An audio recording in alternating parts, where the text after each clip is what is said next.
करें। और सबसे पहले आपको बताएं कि ब्रायलर गोश्त फरोख्त करने वालों की हड़ताल से अवाम ख्वार। 3 दिन से ब्रायलर दुकानदार महंगी सप्लाई के बाद कारोबार से बेजार। शहर में शटर डाउन हड़ताल, हुकूमत और इंतजामिया गैर संजीदा। शहरी सस्ते ब्रायलर गोश्त को और दुकानदार सस्ती सप्लाई को तरस गए हैं। शहर में ब्रायलर गोश्त के दुकानदारों की हड़ताल तीसरे रोज पे जारी। सप्लाई रेट सरकारी निर्खनामों के मुताबिक न हो सके। इंतजामिया भी कम निर्खों पर रेट लिस्ट जारी करने पर बाज़िद। ब्रायलर दुकानदारों की पहले दिन जुस्वी हड़ताल के बाद 2 दिन से शहर में शटर डाउन हड़ताल जारी। टुलटन मार्केट, कैरेज शॉप्स, मुगलपुरा समेत शहर के मुख्तलिफ इलाकों की ब्रायलर शॉप्स बंद हैं। शहरी कहते हैं महंगाई ब्रायलर को खा गई, हुकूमत इस मसले को संजीदा ले। अगर फार्मर्स को नुकसान है तो पोल्ट्री पर आय टैक्स खत्म किया जाए। जो मुर्गी है वो भी हमारी पहुंच से दूर हो गई है। तो एक मिसाल अगर मेरी 1200 रुपये या 1000 रुपये दिहाड़ी है तो मैं 800 रुपये या 900 रुपये में घर के लिए मुर्गी खरीद के लेके जाऊंगा या बच्चों के लिए कोई राशन लेके जाऊंगा। मैं क्या कर सकता हूँ? मुर्गी एक गरीब से गरीब आदमी भी चलो अफोर्डेबल था, खा लेता था। अब वो क्या करे? अब मैं खुद इधर आया हूँ लेने के लिए, हड्डियाँ लेने के लिए आया हूँ सूप के लिए, तो वो भी अवेलेबल नहीं है। मजदूर आदमी जिसकी दिहाड़ी 400-500 रुपये, 700 रुपये या 1000 रुपये लगा लो, वो अब घर के लिए राशन लेके जाएगा या चिकन लेके जाएगा। अब गरीब आदमी पहुँच से या दूर है। गवर्नमेंट अगर फिक्स करती है कि आप इस रेट में चिकन फ़रोख्त करें तो उसमें ये है कि फिर ये फार्मर को सब्सिडाइज़ कर दें, उसकी बिजली उसको माफ़ कर दें, जो वो फीड दे रहा है चिकन को उस पर टैक्स हटा लें, उसको कुशन देंगे तो आगे आएगा। शहर की मरकजी ब्रायलर मार्केट विल्टन भी बंद। पंजाब पोल्ट्री ट्रेडर्स एसोसिएशन के अहदेदार कारोबार बंद करके बैठ गए। सदर एसोसिएशन तारिक जावेद का कहना है कि असल कीमतों और सरकारी निर्खनामों में वाज़ेह फर्क है। इंतजामिया से मुज़ाकरात में मसला हल नहीं हुआ। मसला हल होने तक पंजाब भर में दुकानदार सप्लाई नहीं लेंगे। वाज़ेह रहे कि बुध के रोज बीफ और मटन का हफ्तावार नागा होने से शहर में गोश्त की फरोख्त मुकम्मल तौर पर मुअत्तल है। रमज़ान पैकेज खत्म होने से यूटिलिटी स्टोर्स पर घी की पुरानी कीमत लागू। सब्सिडी वाला घी फ़ी किलो 58 रुपये महंगा हो गया। यूटिलिटी स्टोर्स पर घी की फ़ी किलो कीमत 335 रुपये मुकर्रर। BISP सार्फिन के लिए घी की नई फ़ी किलो कीमत 393 रुपये मुकर्रर की गई है। तफसीलात जानते हैं अब्दुल कादिर से। जी अब्दुल कादिर। जी बिल्कुल, रमज़ान पैकेज की कीमत के मुकाबले में सब्सिडी वाला घी जो है यूटिलिटी स्टोर पर 55 रुपये फ़ी किलो तक महंगा कर दिया गया। यूटिलिटी स्टोर पर BISP सार्फिन के लिए घी की नई फ़ी किलो कीमत जो है वो 993 रुपये मुकर्रर की गई है। इसी तरह घी की कीमत में इजाफे का इतलाक फौरी तौर पर कर दिया गया। रमज़ान पैकेज के तहत यूटिलिटी स्टोर पर घी की फ़ी किलो कीमत 335 रुपये थी, जिसमें 58 रुपये का जो है वो इजाफा कर दिया गया। कीमत में इजाफे के बाद घी की फ़ी किलो कीमत पर 70 रुपये की सब्सिडी दी गई थी। यूटिलिटी स्टोर के नई खरीदारी महंगी कीमत पर होने की वजह से जो है वो ये कीमतों पर नजरसानी की गई और ज़राए का ये भी कहना है कि कीमतों पर फौरी इतलाक कर दिया गया और अब सार्फिन जो है वो इजाफी रकम खर्च करके ही यूटिलिटी स्टोर पर जो घी है वो खरीद सकेंगे। जी ठीक है अब्दुल कादिर, शुक्रिया आपका। पेट्रोलियम मसनूआत की कीमतों में इजाफे के मनफी असरात। All Pakistan public transport association ने किरायों में 5% इजाफा कर दिया है। All Pakistan public transport federation के मुताबिक ट्रांसपोर्टर्स की तरफ से 10% इजाफे की तजवीज़ थी। आवाम के वसी तर मफाद में 5% इजाफा किया गया है। आपको अपडेट कर रहे हैं इस खबर के हवाले से। पेट्रोलियम मसनूआत की कीमतों में इजाफे के मनफी असरात। All Pakistan public transport association ने किरायों में 5% इजाफा कर दिया है। All Pakistan public transport federation के मुताबिक ट्रांसपोर्टर्स की तरफ से 10% इजाफे की तजवीज़ थी। तफसीलात जानते हैं ज़ैनुल आबिदीन से। जी जैन, बताइएगा।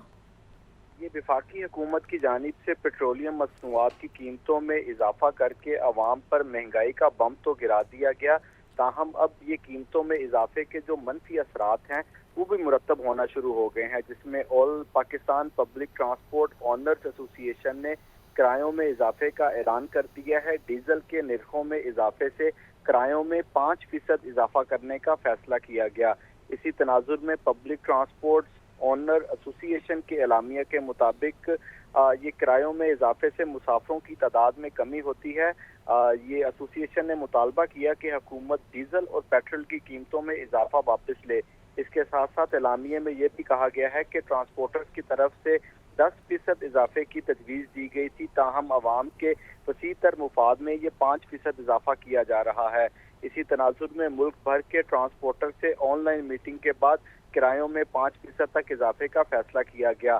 एसोसिएशन की जानिब से यह भी मौक़िफ़ इख्तियार किया गया है कि डीजल की कीमत 250 रुपये के करीब थी, इस वक्त से किरायों में इजाफा नहीं किया गया। अब डीजल में तकरीबन 50 रुपये इजाफा कर दिया गया है, जिसके बाद किरायों में इजाफा किया जा रहा है। डीजल की कीमतों में इजाफे के साथ साथ स्पेयर पार्ट्स की कीमतों में भी इजाफा हो रहा है। इस सिलसिले में 5% किराया बढ़ाने के बाद लाहौर से शेखुपुरा, ओकाड़ा, साहिवाल, खानेवाल, मुल्तान, सादकाबाद, मंडी यजमान, जतोई, रहीम यार खान, हैदराबाद, सक्खर और कराची जाने वाली जो लाहौर से जाने वाली पब्लिक ट्रांसपोर्ट है, इसके किरायों में 50 रुपये से 250 रुपये तक जो इजाफा है वो हो जाएगा। जी ठीक है ज़ैन, शुक्रिया आपका। हुकूमत की जानिब से नान रोटी की कीमतों में कमी का ऐलान। रोटी 16 और नान 20 रुपये में फ़रोख्त। तनूर मालिकान का कहना है कि नुकसान बर्दाश्त नहीं, चंद दिन देखेंगे, सस्ता आटा ना मिला तो फिर पुराने रेट पर रोटी और नान फ़रोख्त करेंगे। मज़ीद तफसीलात जानते हैं मोहम्मद बिलाल से। जी बिलाल, बताइएगा।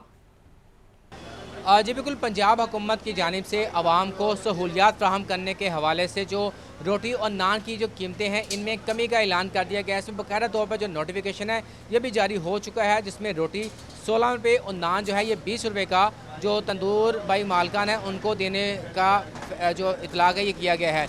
इस हवाले से जो तंदूर मालकान है इनके अपने तहफ़्फ़ुज़ात हैं, इनकी जानिब से कहा ये जा रहा है कि उनको आटा और जो मैदा जो सस्ते दामों पे मिलना था वो नहीं मिल रहा, अभी भी पुराने रेट से मिल रहा है, जिसकी वजह से उनको शदीद मुश्किलात का सामना करना पड़ रहा है। तो हम जानते हैं इनसे कि अभी ये नान और रोटी कितने की बेच रहे हैं और इनको किस किस्म की जो मुश्किलात उनका सामना करना पड़ रहा है। ਜਿਹੜਾ ਰੋਟੀ ਦਾ ਰੇਟ ਹੈਗਾ, ਨਾਨ ਦਾ ਰੇਟ ਹੈ, ਦੋਵਾਂ ਦਾ ਅਸੀਂ ਘਟਾ ਛੱਡਿਆ। ਰੋਟੀ 16 ਰੁਪਏ ਦੀ ਕਰ ਛੱਡੀ ਹੈ, ਨਾਨ 20 ਰੁਪਏ ਦਾ ਕਰ ਛੱਡਿਆ। ਪਰ ਸਾਡਾ ਅਜੇ ਨੁਕਸਾਨ ਹੋਣ ਡਿਆ ਕਿ ਬੋਰੀ ਦਾ ਫੈਨ ਦੀ ਦਾ ਰੇਟ ਉਹੀ ਹੈ, ਆਟੇ ਦਾ ਰੇਟ ਸਮਝੋ 300-400 ਰੁਪਏ ਘਟਾ ਛੱਡਿਆ। ਕੀ ਘਟਾਇਆ ਤੇ ਕੋਈ ਫਾਇਦਾ ਨਹੀਂ ਗਾ। ਉਤੋਂ ਜਿਹੜਾ ਸਿਲੰਡਰ ਇਸਤੇਮਾਲ ਰੋਜ਼ਾਨਾ ਦਾ ਸਾਡਾ ਹੋ ਰਿਹਾ 3500-4000 ਰੁਪਏ ਦਾ ਰੋਜ਼ਾਨਾ ਦਾ ਇਸਤੇਮਾਲ ਹੋ ਰਿਹਾ। ਦੂਜੀ ਗੈਸ ਤਾਂ ਸਾਡੀ ਆਂਦੀ ਨਹੀਂ ਹੈ। ਇਹਨਾਂ ਨੂੰ ਸਾਰੇ ਪਾਸੇ ਵੇਖਣੇ ਚਾਹੀਦੇ ਨੇ। ਹਾਲੀ ਯਾਦ ਨਹੀਂ ਗਾ ਨਾਨ ਦਾ ਨੋਟੀਫਿਕੇਸ਼ਨ ਜਾਰੀ ਕਰ ਛੱਡਿਆ 20 ਰੁਪਏ ਦਾ ਰੋਟੀ ਤੇ 16 ਰੁਪਏ ਦੀ ਰੋਟੀ ਵੇਚੋ ਜੀ। ਚਲੋ ਮੰਨ ਲਈ ਤਾਂ ਤੁਹਾਡੀ ਅਸੀਂ ਗੱਲ ਮੰਨਦੇ ਜੀ ਵੇਚ ਰਹੇ ਹਾਂ, ਪਰ ਸਾਡਾ ਨੁਕਸਾਨ ਹੈਗਾ। ਸਾਰੇ ਪਾਸੇ ਵੇਖਣੇ ਚਾਹੀਦੇ ਨੇ। ਇਹਦੇ ਨਾਲ ਇੱਕੋ ਪਾਸਾ ਵੇਖ ਲੈ, ਚਲੋ ਨੋਟੀਫਿਕੇਸ਼ਨ ਜਾਰੀ ਕਰਤਾ, ਇਹਦੇ ਅਮਲ ਦਰਾਮਦ ਕਰਾਓ ਜੀ ਜਾ ਕੇ। ਪੁਲਿਸ ਵਾਲੇ ਆਉਣਗੇ ਲਾਉਣਗੇ ਦਿਹਾੜੀਆਂ ਲਾਉਂਦੇ ਲਾਉਣਗੇ। ਕੋਈ ਹੈ ਚਲੋ ਜੀ ਕੀ ਤੁਹਾਡੇ ਤੇ ਪਰਚਾ ਹੋ ਗਿਆ, ਇੱਥੇ ਆਣ ਕੇ ਕੀ 4-5 ਹਜ਼ਾਰ ਰੁਪਏ ਲੈਣ ਦੇ ਤਿੱਤਰ ਹੋ ਜਾਣ ਦੇ ਮੁੜ ਕੇ। ਬਸ ਸਾਰੇ ਪਾਸੇ ਹੁਕੂਮਤ ਦਾ ਕੰਮ ਹੈ ਗੌਰ ਕਰਨਾ।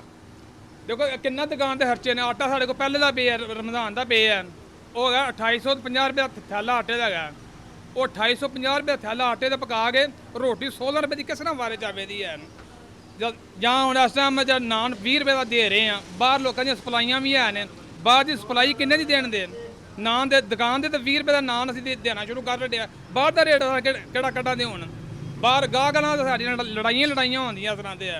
पर हुकूमत ये आपने सुना कि जो तंदूर मालकान है ये अपनी जो तहफ़्फ़ुज़ात हैं उनका इजहार कर रहे हैं कि गवर्नमेंट ने जो नोटिफिकेशन है जारी तो कर दिया है, लेकिन वो बेच भी रहे हैं 16 रुपये की रोटी 20 रुपये का नान, लेकिन उनका ये कहना है कि वो नुकसान में बेच रहे हैं। और कब तक ये नुकसान जो अपना बर्दाश्त करेंगे। इनकी जानिब से कहा यह जा रहा है कि इंस्पेक्शन टीमें बनाई गई, वो भी विजिट्स कर रहे हैं और पैसे ले के वो उनको छोड़ रही हैं। लेकिन उनकी जानिब से कहा यह जा रहा है कि अगर जो आटा और मैदा इसको सस्ता ना किया गया तो वो मजबूर होकर अपना जो दुकानें हैं उसको बंद कर देंगे। जी शुक्रिया बिलाल। शहरियों का नान रोटी की कीमतों में मिला जुला रद्द-ए-अमल। कहते हैं कि कहीं पुराने रेट पर तो कहीं हुकूमती रेट पर मिल रही है। हुकूमत को चाहिए कि कीमतों पर मुकम्मल तौर पर अमल दरामद करवाए। पूरे शहर में नान और रोटी एक दाम पर दस्तयाब होनी चाहिए। बड़ी मेहरबानी जनाब जी, इन्होंने रोटी का नान का रेट 20 रुपये तो रोटी का रेट 16 रुपये। इन्हों की बड़ी मेहरबानी इन्हों की। इन्हों ये भी करना चाहिए जोड़ा पिछे आटा मैदा मिलता पाया ये कितों लैके देना इन्होंने। जिस टाइम रोटी इन्होंने की 15 रुपये का नोटिफिकेशन जारी किया पहले इन्होंने, उस वे आटे की कितनी कीमत सी 1250 रुपये थैला। इस टाइम थैला आटे का है 2800 रुपये का। जो रिजल्ट आएगा सामने उदों फिर देखा जो आवाम को मिलेगा जो असीं लाँगे फिर अमली तौर के उत्ते जिहड़ा ना वो होएगा तो फिर काम। रोटी सस्ती कर रहे हैं, उधर से पेट्रोल महंगा कर रहे हैं। मगर रोटी जो है ना सस्ती तो हो रही है मगर पेट्रोल महंगा हो रहा है। प्लीज़ गरीब आदमी का ख्याल करें और रोटी भी सस्ती करें। माजी के 4 साल सोचा ही नहीं गया कि रोटी की कीमत क्या होनी चाहिए। वज़ीर आला मरीम नवाज को आम आदमी के मसाइल से कर्ज है। सूबाई वज़ीर इत्तलात अज़मा बुखारी की प्रेस कॉन्फ्रेंस। मज़ीद कहा कि रोटी सस्ती करने के लिए पूरी इंतज़ामिया फील्ड में मुतहरिक है। पहले तो ये एक इत्तफाक जो है वो बड़ा जालिम इत्तफाक है कि पिछले 6 साल में आपने कभी रोटी की कीमत कितनी होनी चाहिए, रोटी सस्ती होनी चाहिए नहीं होनी चाहिए, या भाई आपने कभी सुना ही नहीं होगा। ये टॉपिक कभी नहीं आया कि इसके ऊपर जो है वो कोई बात करे और देखे कि आम आदमी को सस्ती रोटी मिलनी चाहिए। मरीम नवाज शरीफ साहिबा ने जब ये, और मुझे फ़ख्र है मेरी लीडरशिप के ऊपर, वो बेशक हमारे 3 दफ़ा के इलेक्टेड प्राइम मिनिस्टर साहब मियाँ नवाज शरीफ साहब हों, वो हो मरीम नवाज शरीफ साहिबा हों, वो उनको आम आदमी की रोटी से कंसर्न है। एक वो भी शख्स यहाँ पर जो है वो बराजमान था जो कहता था मैं आटे की, मैं आलू टमाटर की कीमत जो है वो पता करने के लिए नहीं आया, मेरी लीडरशिप आई है। मेरी लीडरशिप को हर वो आम आदमी की रिलीफ के लिए काम करना है जिससे आम आदमी की जिंदगी। गरीब आदमी के लिए रोटी सस्ती करना सबसे बड़ा रिलीफ है। लोग रोटी सस्ती होने पर बेपनाह खुश हैं। सूबाई वज़ीर खुराक बिलाल यासीन की प्रेस कॉन्फ्रेंस। अल्हम्दुलिल्लाह हमारा मिशन है, उसमें मैं आपको बताता हूँ कि 20 रुपए से रोटी 16 रुपए पे, 30 रुपए से नान 25 रुपए पे। ये आज ये गरीब आदमी के लिए सबसे बड़ा ये रिलीफ है और सबसे ज़्यादा ब्रीदिंग स्पेस वो महसूस कर रहा है। और मैंने ख़ुद इसको खुली आंखों के साथ देखा है कि बड़े लंबे अरसे के बाद लोग जो नान चने की दुकान पे बैठ के खाना खा रहे थे, उनको जब ये अनाउंसमेंट पहुंची उन तक और जब उस पर इम्प्लीमेंटेशन के लिए मैं इंतज़ामिया के साथ गया तो क्लैपिंग करते हुए देखा है, जिसकी मुझे बेपनाह खुशी है, मैं आपके साथ शेयर कर रहा हूँ। उसके बाद आप पता है आपको कि एक नेशनल कौम हम थोड़े से लेज़ी हैं और वायलेशन के शौकीन बन चुके हैं, तो उसको फिर एक डंडा फोर्स इस्तेमाल की और 10,000 के करीब हमने तकरीबन इंस्पेक्शन 2 दिन के अंदर किए हैं। मैं आपको पंजाब की बात कर रहा हूँ। इम्प्लीमेंटेशन करनी है, फ़ाइन भी इम्पोज किया गया, वो मैं फ़ाइन के हक़ में नहीं हूँ, 60 लाख के करीब फ़ाइन भी किया